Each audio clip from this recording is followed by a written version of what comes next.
International standards తో quality education అందిస్తుంది futuristic edu initiatives.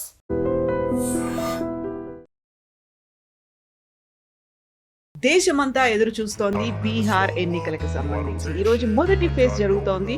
121 స్థానాలకి ఓటర్లు ఎవరిని ఎన్నుకోబోతున్నారు అనేది నవంబర్ 14న తేలబోతోంది.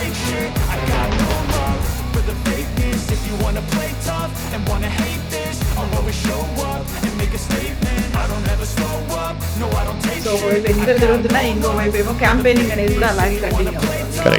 ఫస్ట్ ఫేజ్ లో అవుట్కమ్ ఏముంది, ఎలా అనిపిస్తుంది? ఫస్ట్ ఫేజ్లో 121 కాన్స్టిట్యున్సీస్ పోలింగ్ ఇప్పుడు దాకా బహుశా 50-52% దాకా ఓటింగ్ పర్సెంటేజ్.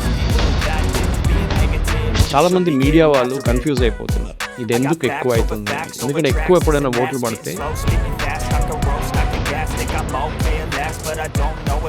చాలా క్రూషియల్ మహాగఠబంధన్, ఎవరు మన RJD Congress and CPML and CPI, వీళ్ళు ఒక మహాగఠబంధన్. సార్, ఎన్డీఏ గురించి మహాగఠబంధన్ గురించి మాట్లాడుతున్నప్పుడు సైలెంట్ కిల్లర్ లాగా ఎంఐఎం అనేది వస్తుంది. గతంలోనే సీట్లు గెలుచుకుంది, అంతకు మించి అగ్రెసివ్గా ఈసారి Asaduddin Owaisi more focus on Bihar అనేది పెడుతున్నారు. అసదుద్దీన్ ఓవైసీకి ఒక ప్రాబ్లం, ఆయనకు చార్మినార్ పార్టీ కాదు, హైదరాబాద్ పార్టీ కాదు, తెలంగాణ పార్టీ కాదు, నేను ఆల్ ఇండియా పార్టీని చూపడానికి ఆయన చాలా సంవత్సరాల నుంచి కష్టపడతాను. రుద్రాబాబు ఎందుకు బీహార్ అంటారు మీరు? సెక్యూరిటీ ఇష్యూ, వాళ్ళు కిడ్నాప్ చేస్తారు, ఎక్కడ తీసుకెళ్తారు మీకు తెలియదు. ఇదే పరిస్థితి యూపీలో ఉండేది. బాహుబలీలు అక్కడ కూడా ఉన్నారు, ఇక్కడ బాహుబలీస్ అంటారు వీళ్ళందరినీ టు లార్జ్ ఎక్స్టెంట్. కానీ బీహార్లో పార్టీలో క్యాస్ట్ని రిప్రజెంట్ చేస్తారు. దానికోసం ఈసారి అమిత్ షా గారు made sure that Chirag Paswan ఒకవైపు నుంచి అలయన్స్ నుంచి పోటీ చేస్తారు, వ్యతిరేకంగా పోటీ చేయాలని.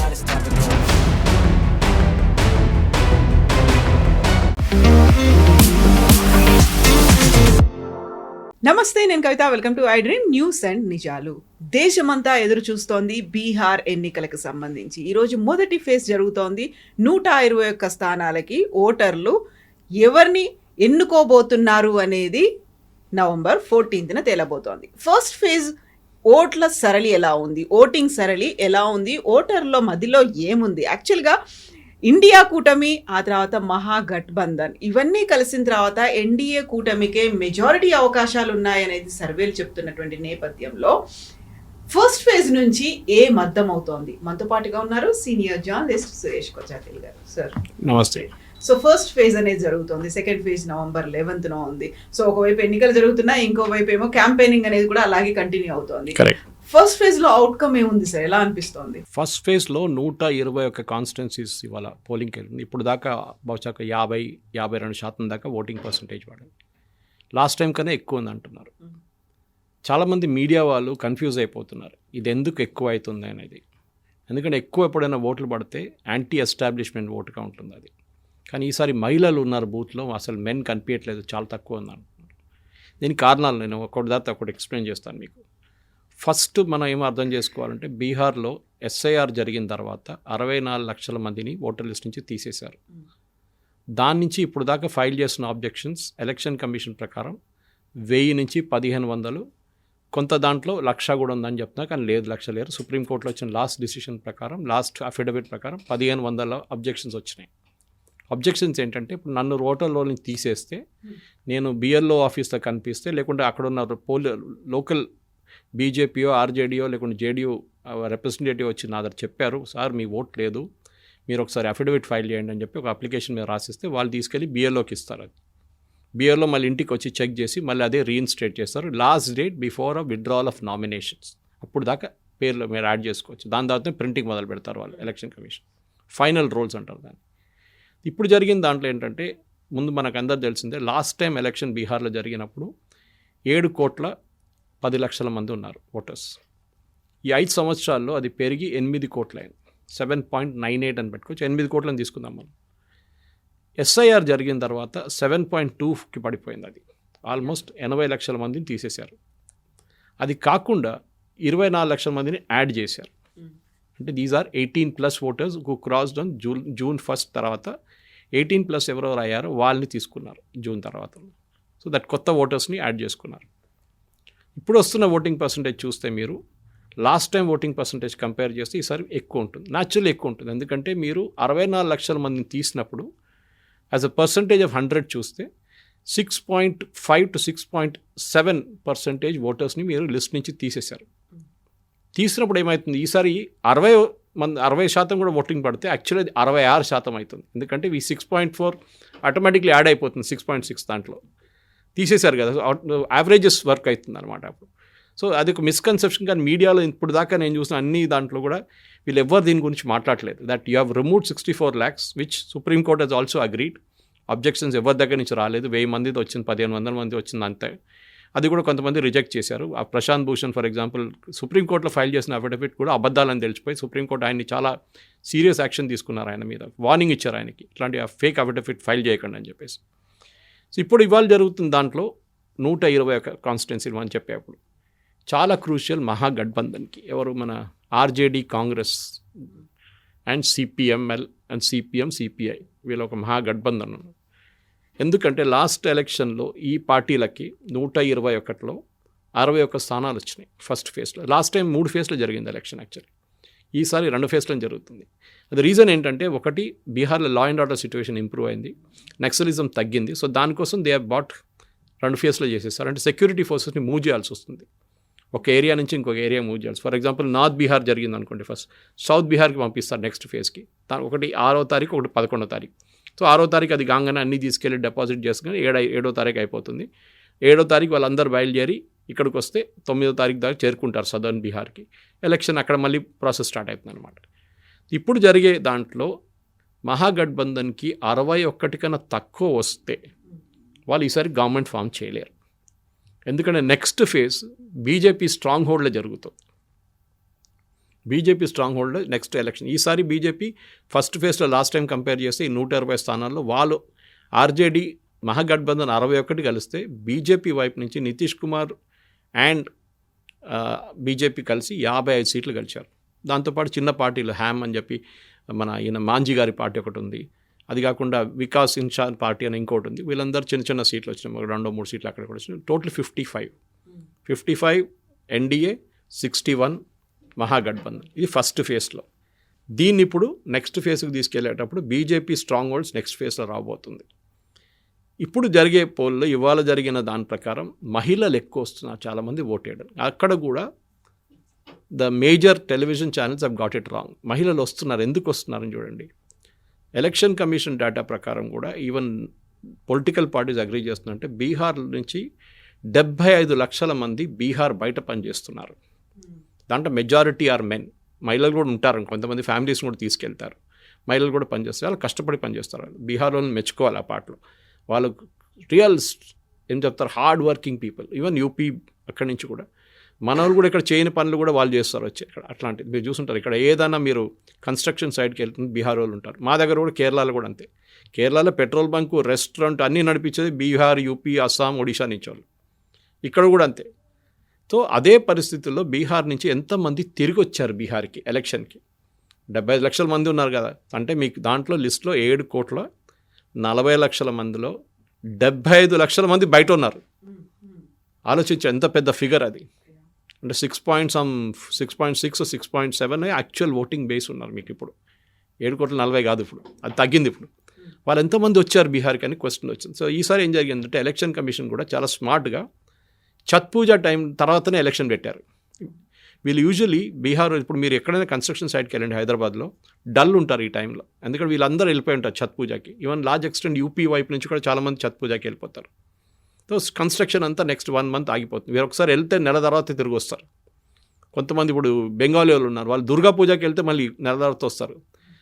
యూపీ సైడ్ నుంచి ఉన్న వాళ్ళు కొంతమంది దివాళీకి వెళ్ళి మళ్ళీ రిటర్న్ వచ్చాక లేట్ అవుతుంది వాళ్ళు.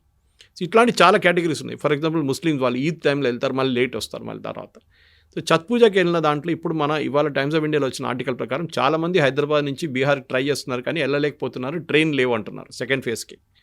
కరెక్ట్, ఎందుకంటే అన్ని ట్రైన్స్ ఇక్కడ నుంచి లేవు బీహార్కి. ఛత్ పూజ టైంలో ఎక్స్ట్రా ట్రైన్స్ పెట్టారు. సో ఈ 75 లక్షల్లో అట్లీస్ట్ 40 లక్షలు తిరిగి వచ్చారనుకోండి, 30 లక్షలని పెట్టుకుందాం. వాళ్ళు ఓట్ చేసేది ఎవరికి ఓట్ చేస్తున్నారు, అది చాలా ఇంపార్టెంట్ ఉంటుంది.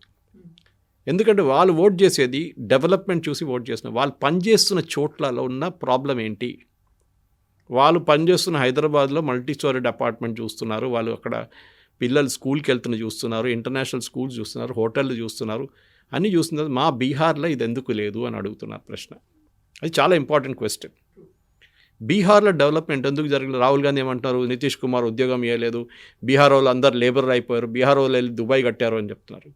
దుబాయ్ కట్టింది మలయాళంలో, అది సపరేట్. కానీ ఇప్పుడున్న కన్స్ట్రక్షన్ వర్కర్స్ అంతా బీహార్ నుంచే. నేను లేక్ వెళ్ళినప్పుడు ఒక 2024 ఎలక్షన్ టైంలో లేక్ వెళ్ళాను, లదాఖ్. ఆ టైంలో అక్కడ వెళ్ళినప్పుడు మా ఫ్లైట్లో ఒక 80% వేర్ లేబరర్స్. ఎందుకంటే అక్కడి నుంచి లేకుంటే మీరు ఢిల్లీ నుంచి లేక్ వెళ్ళాలంటే మీకు చాలా పెద్ద ప్రాసెస్ అది. మీకు ఆల్మోస్ట్ 2 days పడుతుంది అక్కడ చేరుకోవడానికి. సో వీళ్ళు కాంట్రాక్టర్స్ ఏం చేస్తున్నారు, వీళ్ళు ఫ్లైట్లోనే పంపించేస్తున్నారు వీళ్ళని. అందరూ most of them where from UP and Bihar. నేను అడిగాను కూడా, ఎందుకు వెళ్తున్నాడు సార్, ఇక్కడ ప్రాజెక్ట్ ఉంది, ఒక ఏదో టనల్ ప్రాజెక్ట్ నడుస్తుంది, అక్కడికి వెళ్తున్నాం మేము, అక్కడ 6 నెలలు ఉంటాం, మినిమం 6 నెలలు ఉంటామని చెప్పారు. వాళ్ళ కాంట్రాక్ట్ ఉందంట. So this is important. Bihar hard working people అనేది కరెక్ట్, కానీ ఎందుకు బీహార్లో డెవలప్మెంట్ జరగట్లేదు అది ఇంకొక ఇష్యూ. ఎందుకు జరగట్లేదు అంటే ఇది ప్రాబ్లం. అంటే అక్కడ ఇండస్ట్రీ అనేది లేదు, ఒక్క ఇండస్ట్రీ కూడా లేదు. మీరు చూడండి మేజర్ ఇండస్ట్రీ, ఎందుకంటే బీహార్ లాంటి చోట్ల చాలా మటుకు ఆపర్చునిటీస్ ఉన్నాయి అక్కడ. ఎస్పెషలీ వాళ్ళ మినరల్స్, చాలా మినరల్ రిచ్ ప్లేస్ అది. ఛత్తీస్గఢ్ కానీ, జార్ఖండ్ కానీ, బీహార్ కానీ చాలా మినరల్ రిచ్ స్టేట్, కానీ డెవలప్మెంట్ అస్సలు జరగలేదు. మోదీ గారు పదే పదే జంగల్ రాజ్ అని చెప్తున్నాను, మీకు గుర్తుంటుంది. ఇది జంగల్ రాజ్. అక్కడ ఒక ఇంజనీర్ కానీ, ఒక డాక్టర్ ఉంటే, లేకుంటే మీరు ఏదైనా ఫైనాన్షియలీ బిజినెస్గా ఉంటే మిమ్మల్ని 100% కిడ్నాప్ చేస్తారు. కిడ్నాప్ చేసి 25 లక్షలు 50 లక్షలు వేసుకుంటారు వాళ్ళు. So that is a problem. So ఈ ప్రాసెస్లో దెబ్బతింటారు వీళ్ళు మొత్తం ఇండస్ట్రీ. ఎవరు రారు అక్కడికి. Nobody will come to Bihar to invest. ఎందుకంటే ఇప్పుడు మీరు అనుకోండి, రేపు ఒక ఫ్యాక్టరీ పెట్టారు, మీ అమ్మాయిని ఎక్కడ పంపిస్తారా మీరు పని చేయడానికి, లేకుంటే మీ అబ్బాయిని ఎక్కడ పంపిస్తారా పని? లేదు, వద్దురా బాబు, ఎందుకు బీహార్ అంటారు మీరు. సెక్యూరిటీ ఇష్యూ, వాళ్ళు కిడ్నాప్ చేస్తారు, ఎక్కడ తీసుకెళ్తారో మీకు తెలియదు. ఇదే పరిస్థితి యూపీలో ఉండే.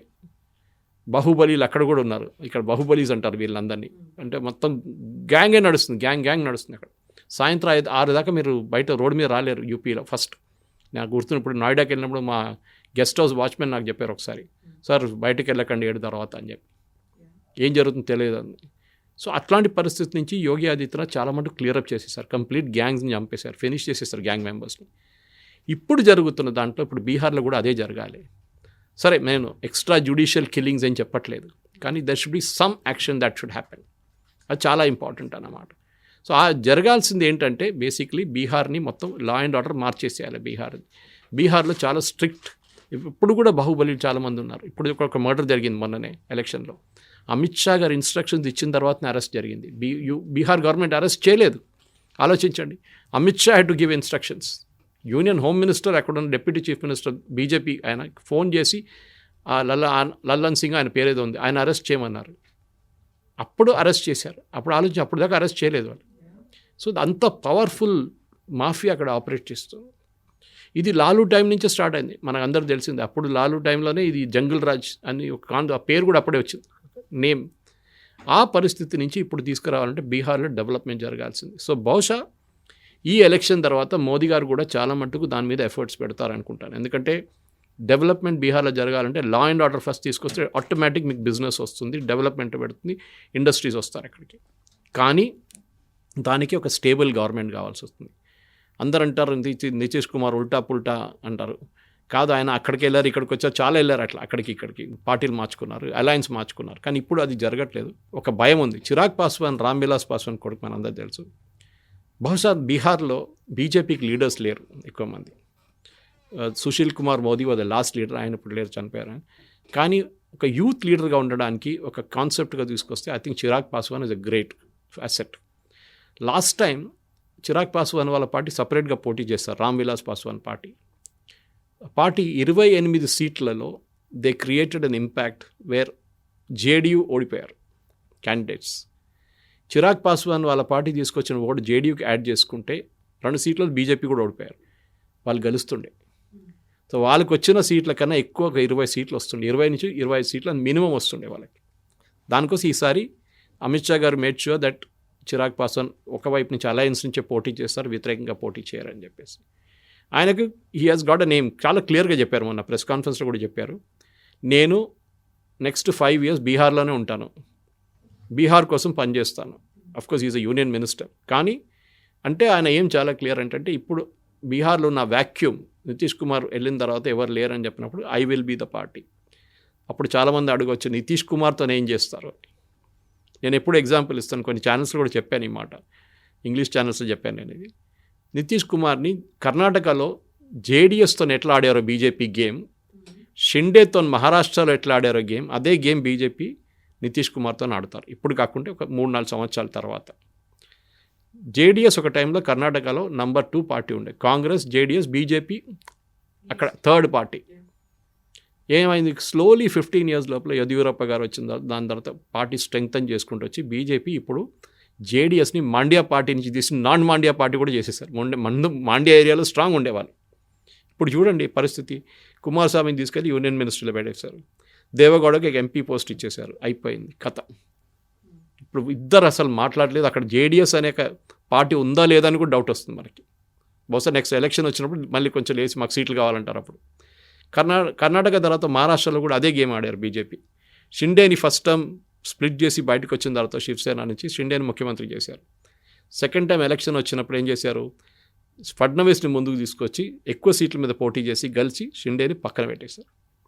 Slowly Shinde will become a non entity after some time, ఒక 10 సంవత్సరాల తర్వాత. అదే గేమ్ బీహార్లో కూడా ఆడాల్సి వస్తుంది. ఎందుకంటే బీహార్లో నేను చెప్పినట్లు బీజేపీకి లీడర్ లేరు.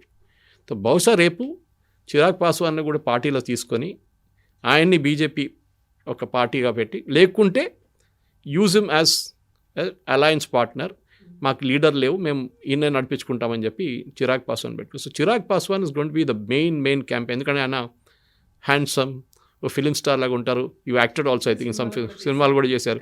So he's a very positive find for ఎందుకంటే బీహార్లో యూజువలీ ముస్లోలు ఉంటారు, లాలు, నితీష్, తేజస్వి వచ్చినప్పుడు అందరు ఏమన్నారు, ఈ యంగ్స్టర్స్ అందరు అట్రాక్ట్ అయిపోతారు తేజస్వికి అని. కానీ అది జరగలేదు, మనం అందరు చూసాం.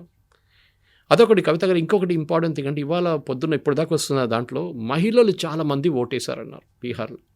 మహిళలు క్రౌడ్ చాలా ఉంది. ఒకటి మోదీ గారు ఆ స్కీమ్ ఒకటి తీసుకొచ్చారు, 10,000 రూపాయలు మహిళలకి ఉద్యోగం స్టార్ట్ చేయడానికి. చాలామంది దాన్ని బ్రైబ్ అన్నారు.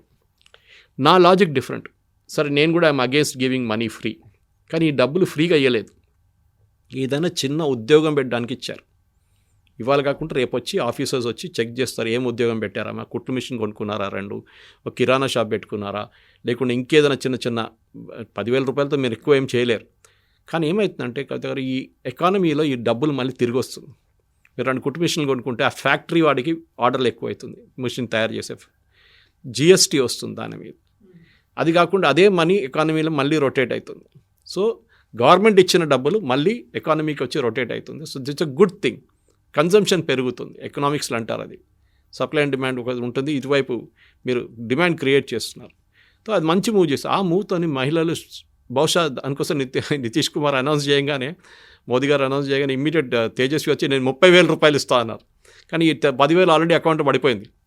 సో దాని ఇంపాక్ట్ ఉంది. అదే మనం లాడ్లీ బెహన్ స్కీమ్లో మధ్యప్రదేశ్లో చూసాం. శివరాజ్ సింగ్ చౌహాన్ గారు లాస్ట్ ఎలక్షన్లో చాలా బాగా పనిచేస్తారు. అప్పుడు దాకా బీజేపీ ఎంటబడిన బీజేపీ సడన్గా ముందుకు వచ్చి ఎలక్షన్ గెలిచేశారు. Same thing we saw in Maharashtra also. మహారాష్ట్రలో ఎలక్షన్ 2 months డిలే చేశారు బీజేపీ, ఎందుకంటే ఈ స్కీమ్ వర్కౌట్ చేయడానికి చెప్పి కాంగ్రెస్ వాళ్ళు అలిగేషన్ చేశారు. బహుశా కరెక్టే అది, కావాలని చెప్పి 2-3 నెలలు డిలే చేశారు ఎలక్షన్. ఆ 2 నెలల్లో వీళ్ళు స్కీమ్ ఇంప్లిమెంట్ చేశారు. మహారాష్ట్రలో కూడా మహిళలు వచ్చి ఓటేశారు. ఇదే స్కీమ్ ఇప్పుడు హర్యానాలో కూడా చేశారు. దాని తర్వాత ఇప్పుడు మనం బీహార్లో చూస్తున్నాం. సో ఈ స్కీమ్ ప్రకారం చూస్తే మహిళలు ఇవాళ వచ్చి చాలామంది ఓటేస్తున్నారు. Impact is immediate. నేను చెప్పడం ఒకటి, చేసేది ఒకటి కనిపిస్తుంది. ఇమ్మీడియట్ ఇంపాక్ట్ నా అకౌంట్లో పడేది డబ్బులు. దానికోసం ముద్ర మనం ఎప్పుడు అంటాం, మన ఈ జన్ధన్ యోజన వచ్చింది. అన్నిటికంటే పెద్ద బెనిఫిట్ అంటే ముందు రాజీవ్ గాంధీ గారు అన్నట్టు ఢిల్లీ నుంచి రూపాయి పంపిస్తే 15 పైసలు స్టేట్కి చేరుకుంటుంది. మిగతా అంటే 85 పైసలు ఈ ఆఫీషియల్స్, కరప్ట్ ఆఫీషియల్స్, కాంట్రాక్టర్లు, ఈ పొలిటీషియన్స్ కొట్టేస్తారు. ఇప్పుడు ఢిల్లీ నుంచి పంపించిన డబ్బులు అట్లనే వచ్చి బ్యాంక్ అకౌంట్లో పడుతుంది వాళ్ళది. ఎవరు నడిమిట్లో దిస్ నో మిడిల్ పర్సన్. చెక్లు ఇవ్వడం లేదు, ఏం లేదు. ఇప్పుడు కూడా తెలంగాణలో చెక్లు ఇస్తున్నారు చాలామందికి. ఎందుకంటే ఎమ్మెల్యే ఫోటో తీసుకోవాలి కదా, మంత్రి ఫోటో తీసుకోవాలి కదా, చెక్లు ఇస్తున్నారు. అది కాకుండా డైరెక్ట్ మీ అకౌంట్ పడేస్తే డైరెక్ట్ బెనిఫిట్ ట్రాన్స్ఫర్ వస్తుంది. సో ఈసారి జరిగిన ఎలక్షన్ ఇప్పుడు దాకా లాస్ట్ టైం 2020లో 55% మహిళలు ఓటేశారు, 45 మెన్ ఓటేశారు. వేరస్ బీహార్లో మెన్ ఓటింగ్ 53-54% ఉంది వెన్ పర్సంటేజ్, మహిళలేమో 47. మళ్ళీ ఎందుకు ఎక్కువ మంది ఎట్లా వేశారంటే నేను చెప్పిన లాజిక్ అది, ఇక్కడ లేరు వీళ్ళ men are all outside Bihar, మహిళలే ఉన్నారు ఇంటికాడ, వాళ్ళ పిల్లల్ని చూసుకుంటే ఇక్కడే ఉన్నారు వాళ్ళు. సో వాళ్ళు అందరు వెళ్ళి ఓటేశారు. ఈసారి కూడా అదే జరుగుతుంది. సో బహుశా మహిళల ఓటింగ్ ఈసారి కూడా 55 నుంచి 56 కూడా వెళ్ళొచ్చు. దాంతో డెఫినెట్గా ఒక ప్యానిక్ సిచ్యువేషన్ కనిపిస్తుంది మన కాంగ్రెస్ క్యాంప్లో. ఎందుకంటే రాహుల్ గాంధీ క్యాంపెయినింగ్ కూడా చూడండి, ఆయన నితీష్ కుమార్ వ్యతిరేకంగా ఆయన చెప్పట్లేదు. ఆయన అప్పుడప్పుడు మోదీ గారిని తిరుగుతున్నారు కానీ నితీష్ కుమార్ ఏం చెప్పట్లేదు. సో ఓట్ చోరీ అని ముందు క్యాంపెయిన్ పెట్టారు, ఓట్ చోరీ ఇప్పుడు అసలు మాట్లాడలేదు ఎవరు. మేనిఫెస్టో రిలీజ్లో ఆయన ఫోటో లేని మేనిఫెస్టో రిలీజ్ చేశారు, రాహుల్ గాంధీ ఫోటో లేదు దాంట్లో, తేజస్వి ఫోటో పెట్టి రిలీజ్ చేశారు. అక్కడ టికెట్ డిస్ట్రిబ్యూషన్కి కాంగ్రెస్ ప్రెసిడెంట్, బీహార్ కాంగ్రెస్ ప్రెసిడెంట్ ఎయిర్పోర్ట్లో దిగినప్పుడు పట్నా ఎయిర్పోర్ట్లో వాళ్ళ పార్టీ వాళ్ళు కలిసి కొట్టారు ఆయన్ని, డబ్బులు పెట్టి టికెట్లు అమ్ముకున్నారని చెప్పేసి. ఇట్లాంటి పరిస్థితుల్లో కాంగ్రెస్ స్ట్రైక్ రేట్ 15% ఉంది అక్కడ బీహార్లో. అంటే 100 సీట్లు పోటీ చేస్తే 15 సీట్లు గెలుస్తున్నారు లాస్ట్ 2 years 2 times. అది చూస్తే ఈసారి కూడా వాళ్ళకి దానికోసం తక్కువ సీట్లు ఇచ్చారు. ఈసారి కూడా అడిగారు ఎక్కువ, మాకు 55 కావాలి 60 కావాలంటే తేజస్వి వాజ్ వెరీ క్లియర్, లేదు మా స్ట్రైక్ రేట్ మీకన్నా బాగుంటుంది, మేము కాంటెస్ట్ చేస్తాం. బీజేపీ బహుశా ఎక్కువ సీట్లు పోటీ చేయాలంటే 120, ఈసారి 102 చేస్తున్నారు, వాళ్ళు కూడా 102. కానీ జేడీయూ స్ట్రైక్ రేట్ తక్కువ ఉంది. కానీ చిరాగ్ పాస్వాన్ ఓట్ చేసింది ఈసారి బీజేపీతో ఉన్నా అని చెప్పి ఈసారి స్ట్రైక్ రేట్ జేడీయూది కొంచెం ఇంప్రూవ్ కావచ్చు. లాస్ట్ టైం గెలిచిన సీట్ల కన్నా వాళ్ళు ఎక్కువనే గెలుస్తారు ఈసారి కూడా, అది దాంట్లో డౌట్ లేదు. అండ్ బీజేపీ కూడా మంచిదే, అది అలయన్స్ కొంచెం స్ట్రాంగ్గా ఉంటుంది. సార్, ఎన్డీఏ గురించి మహాగఠబంధన్ గురించి మాట్లాడుకున్నప్పుడు సైలెంట్ కిల్లర్ లాగా ఎంఐఎం అనేది వస్తుంది. గతంలోనే సీట్లు గెలుచుకుంది, అంతకు మించి అగ్రెసివ్గా ఈసారి Asaduddin Owaisi more focus on Bihar అనేది పెట్టుకున్నారు. సో దాన్ని మనం నెగ్లెక్ట్ చేయలేము. అలా అని సీరియస్గా తీసుకుంటున్నారా లేదా? అక్కడ అసదుద్దీన్ ఓవైసీకి ఒక ప్రాబ్లం ఉంది. ఆయనకు చార్మినార్ పార్టీ కాదు, హైదరాబాద్ పార్టీ కాదు, తెలంగాణ పార్టీ కాదు, నేను ఆల్ ఇండియా పార్టీ అని చూపడానికి ఆయన చాలా సంవత్సరాల నుంచి కష్టపడుతున్నారు. ఆనెస్ట్లీ మహారాష్ట్రలో వెళ్ళారు, ఔరంగాబాద్ అనుకుంటే అక్కడ గెలిచారు, ఎంపీ సీట్ గెలిచారు అక్కడి నుంచి. అది కాకుండా అస్సాంలో పోటీ చేశారు. లాస్ట్ టైం బీహార్లో 2020లో కూడా అగ్రెసివ్గా క్యాంపెయిన్ చేసి 5 సీట్లు గెలిచారు. Not a small thing. ఎక్కడున్న ఏఐఎంఐఎం అక్కడ వెళ్ళి 5 సీట్లు గెలవాలంటే ఇట్స్ రియల్. ఎవరో అక్కడ ఉన్న ఓటర్స్ చూశారు మంచి పార్టీ అని చెప్పి ముస్లిం వైపు నుంచి ఆయన. ఈసారి 45 సీట్లు పోటీ చేస్తున్నారు, లాస్ట్ టైం కూడా చేసినట్లేదు. అది కాకుండా ఇంకా 2-3 చిన్న పార్టీలతో, చంద్రశేఖర్ ఆజాద్ వాళ్ళ పార్టీతో అంతా టైఅప్ పెట్టుకొని మొత్తం 65 అంతా సీట్లు పోటీ చేస్తున్నారు. మెయిన్గా అసదుద్దీన్ ఓవైసీ కాన్సన్ట్రేట్ చేసేది ముస్లిం కాన్స్టిట్యున్సీస్. కిషన్గంజ్ లాగా ఒక లోక్సభ సెగ్మెంట్లో 6 సెగ్మెంట్లు ముస్లిం మెజారిటీ. అక్కడ మొత్తం బీహార్లో ఒక 45 నుంచి 51 సీట్లు ముస్లిం ఇన్ఫ్లుయెన్స్ ఉంది. కొన్ని సీట్లు అయితే టోటల్ డామినేషన్. కిషన్గంజ్ చెప్పాను, అన్ని వెస్ట్ బెంగాల్ వైపు ఉన్న సీట్లు. ఇదందరూ వెస్ట్ బెంగాల్ నుంచి వచ్చిన ముస్లిమ్స్, వీళ్ళందరూ సెటిల్ అయిపోయారు బీహార్లో వచ్చి. ఆ సీట్లోనే ఆయన కాన్సన్ట్రేట్ చేస్తున్నారు. నేను మొన్న ఆయన ఒక స్పీచ్ నా ఫేస్బుక్లో వేసాను, ఒకటి పోస్ట్ చేశాను. క్లారిటీ ఎంత బాగుండేదంటే, ఆయన అటాక్ చేసేది మోదీ గారిని కాదు. మోదీ గారిని అక్కడెక్కడ చెప్పారు 15 లక్షలు అది ఇదని చెప్పారు, కానీ తేజస్వి మీద అటాక్ చేస్తున్నారు. తేజస్వి ఏం చేశారు ముస్లిమ్స్కి? అక్కడ వాళ్ళ పార్టీ పరిపాలిస్తున్న టైంలోనే మ్యాక్సిమం కమ్యూనల్ రైట్స్ జరిగింది, అక్కడ ముస్లిం మీద అత్యాచారాలు జరిగినాయి ఆర్జేడీ టైంలోనే అని చెప్పి డైరెక్ట్ అటాక్ వాళ్ళ మీద చేస్తున్నారు. ఎందుకంటే ఆర్జేడీ పార్టీకి ఎంవై కాంబినేషన్ అంటారు, అక్కడ ముస్లిం యాదవ్ కాంబినేషన్. నితీష్ కుమార్ ఏమో ఓబీసీ, బీజేపీ వైపు forward caste and OBC. Manjhi గారు పార్టీ ఏమో ఎక్స్ట్రీమ్లీ బ్యాక్వర్డ్ క్లాస్. పాస్వాన్దేమో వాళ్ళ పాస్వాన్ కేటగిరీ అండ్ ప్లస్ అక్కడ ఒక ఓబీసీ కేటగిరీ వాళ్ళది. సో బీహార్లో మన ఆంధ్ర వైపు లాగానే చాలా క్యాస్ట్ డివిజన్స్ చాలా చాలా ప్రామినెంట్. క్యాస్ట్ అనగానే అక్కడ మీరెవరికి ఓటేస్తున్న, మన దగ్గర కూడా కాపు, కమ్మ, రెడ్డి అట్లనే తెలంగాణలో అంత లేదనుకోండి, కానీ ఆంధ్ర వైపు మన అందరికి తెలిసిందే. అట్లనే సేమ్ థింగ్ ఇన్ బీహార్. ఈ పోటీలోనే వీళ్ళందరూ పార్టీలు ఎప్పుడైనా మన దగ్గర టు అ లార్జ్ ఎక్స్టెంట్, కానీ బీహార్లో పార్టీలే క్యాస్ట్ని రిప్రజెంట్ చేస్తారు. వాళ్ళు ఓపెన్గా చెప్తారు, మేము ఈ ఎక్స్ట్రీమ్లీ బ్యాక్వర్డ్ క్లాసు, ఆయనేమో ఓబీసీ, ఈయనేమో ఫార్వర్డ్ క్యాస్ట్, ఆయనేమో ముస్లిం యాదవ్ ఓట్ బ్యాంక్. ఈ ముస్లిం యాదవ్ ఓట్ బ్యాంక్ని బ్రేక్ చేయడానికి ఓవైసీ దిగారనమాట. అది బీజేపీకి మంచి న్యూస్. అది ఇప్పుడు కాదు, ఇప్పుడు నేను చెప్తుంటారు బీజేపీ బీ టీం ఓవైసీ గారు అని చెప్పి.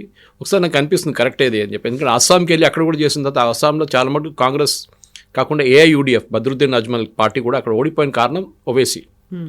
బీహార్లో కూడా ఈసారి 45 సీట్లు పోటీ చేస్తే ఈ తేజస్వికి రావాల్సిన సీట్లు చాలా మటుకు ఓవైసీ వాళ్ళ పార్టీకి వెళ్తుంది. గెలవరు, కానీ వాళ్ళ 5 సీట్లు 6 సీట్లతో వస్తుంది, ఎక్కడ పోతుంది. అది కాకుండా మిగతా సీట్లలో డ్యామేజ్ క్రియేట్ చేస్తారు. లాస్ట్ టైం మన చిరాగ్ పాస్వాన్ గురించి మాట్లాడాను చూడండి, 2020లో జేడీయూని ఎట్లా డ్యామేజ్ చేశారు. ఈసారి డెఫినెట్గా బీహార్లో కూడా కాంగ్రెస్ కాకుండా కాంగ్రెస్ ఎక్కువ ప్రసక్తి లేదు అక్కడ, ఉన్నదంతా ఆర్జేడీ మీద అటాక్ చేస్తున్నారు. మీరు ర్యాలీలో కూడా చూడండి చాలా అగ్రెసివ్గా మాట్లాడుతున్నారు. పెద్ద పెద్ద huge crowd, I was surprised. ఇంత పెద్ద క్రౌడ్ బీహార్లో అసదుద్దీన్ ఓవైసీ తీసుకుని, అండ్ క్లారిటీ వైజ్ మాట్లాడేది ఏదో జనరల్గా మాట్లాడడం కాదు. నాకు ఒకసారి అనిపిస్తుంది మోదీ గారి కన్నా ఎక్కువ అగ్రెసివ్గా ఉన్నారేమో అయినా అని అటాక్ చేసే దాంట్లో. స్పెసిఫిక్ తీసుకొని అటాక్, మోదీ గారు జనరల్గా జంగల్ రాజ్ హే ఓ హే ఏ హే అంటారు, కానీ ఈయనైతే స్పెసిఫిక్ ఇన్స్టెన్స్ పేపర్లో రాసుకొని చెప్తున్నాడు ఈ రోజు ఒక రైట్ జరిగింది, ఇంతమంది చనిపోయారు, అంటే ఇంతమంది ముస్లిమ్స్ ఉన్నారు, మీరేం చేశారు తేజస్వి యాదవ్, మీరేం చేశారు లాలూ యాదవ్ అని అడుగుతున్నారు. సో అట్లాంటి స్పెసిఫిక్ ఇన్స్టెన్స్ బహుశా ఈ ఎలక్షన్లో చాలా మట్టుకు డ్యామేజ్ ఆర్జేడీకి జరగబోతుంది. మళ్ళీ ఎంఐఎం వైపు నుంచే ఓవైసీ వాళ్ళ పార్టీ ఎన్ని ఓట్లు తీసుకెళ్ళిపోతారో దాని మీద వీళ్ళ ఫైనల్ కౌంట్ ఉంటుంది. మేము చెప్పినట్లు ఈసారి ఫస్ట్ ఫేజ్లోనే చాలా మటుకు పోతే సీమాంచల్ రీజన్ కానీ అక్కడ ఎక్కువ పోటీ చేస్తారు వాళ్ళు, అక్కడ పోటీ చేస్తున్న సీట్లు కూడా పోతే డెఫినెట్గా డ్యామేజ్ ఆర్జేడీకి, కాంగ్రెస్కి ఎక్కువ ఉండదు. కాంగ్రెస్ అసలు షోలో లేరు, అసలు ఎక్కడ లేరు, పక్కన కూడా ఆర్జేడీ మీద ఉంటుంది ఇంపాక్ట్. అది ఓవైసీ గారు డెఫినెట్గా క్రియేట్ చేస్తారు. కానీ ఓవరాల్ ఎస్ ఇంట్రెస్టింగ్ ఫేజ్, ఎందుకంటే ఒక 65% ఓటింగ్ పడింది అనుకోండి. యూజువల్లీ ఎప్పుడు అంటారు ఓటింగ్ ఎక్కువ ఉంటే యాంటీ ఇన్కంబెన్సీ అంటారు దాన్ని, అంటే ఉన్న పార్టీకి వ్యతిరేక. కానీ ఇప్పుడు కూడా ఇవాళ కూడా టైమ్స్లో చూసాను ఆర్టికల్ ఒకటి, నితీష్ కుమార్కి యాంటీ ఇన్కంబెన్సీ అనేది లేదు. బహుశా మన జ్యోతిబాసు గారు రూల్ చేసినట్లనే ఎన్నో, I think is almost 14-15 years అవుతుంది నితీష్ కుమార్ గారు. నడిమిట్లో ఒక చిన్న బ్రేక్ ఉండే ఆయనకి జీతారాం మాంజీ గారిని తీసుకొచ్చినప్పుడు, కానీ కంటిన్యూస్ రూలింగ్. మాణిక్ సర్కార్ త్రిపురలో ఉన్నట్లనే మన నవీన్ పట్నాయక్ ఒరిస్సాలో లాంగెస్ట్ సర్వింగ్ చీఫ్ మినిస్టర్గా బహుశా ఆయన టైటిల్ రావచ్చు కొన్ని సంవత్సరాల తర్వాత. కానీ ఆయన ఒక నాన్ కాంట్రవర్షియల్ క్యారెక్టర్. మీరు ఇప్పుడు కూడా ఆయన వ్యతిరేకంగా ఒక కరప్షన్ అలిగేషన్స్ చూడరు. ఇప్పుడు నితీష్ కుమార్ ఇన్ఎఫిషియెంట్ ఉండొచ్చు కానీ నాట్ కరప్ట్, అదే అన్నమాట. సో ఈసారి డెఫినెట్గా I think as per opinion polls 140 దాకా వెళ్తుందని చెప్తున్నారు BJP NDA combine. Amit Shah గారు ఏమో 160 అంటున్నారు. ఆయన చెప్పినప్పుడు మనం ఈజీగా తీసుకోకూడదు, లైట్ తీసుకోకూడదు. ఎందుకంటే అమిత్ షా గారి దగ్గర ఉన్న ఇంటెలిజెన్స్, ఆయన దగ్గర ఉన్న ప్రీపోల్ సర్వేస్ అన్నీ చాలా క్లియర్గా ఇండికేట్ చేస్తాయి. 160 రాకుంటే కానీ 140 వస్తుంది. అది నా అంచనా ప్రకారం కూడా అదే ఫిగర్ రావచ్చు డెఫినెట్గా బీహార్ ఎలక్షన్. మ్యాజిక్ ఫిగర్ ఎలాగో క్రాస్ అయిపోతుంది కాబట్టి that's what. So we'll have to wait till November 14th Jawaharlal Nehru's birthday. ఆ రోజు ఏం జరుగుతుందో మనం చూద్దాం. Yes sir, thank you so much sir. Thank you. And for more videos, Please subscribe to iDream. Please subscribe to iDream. Please subscribe iDream. And please subscribe to iDream. For more videos, subscribe to iDream. please like, share and subscribe to the channel. Congratulations, iDream. Subscribe to iDream. Subscribe to iDream.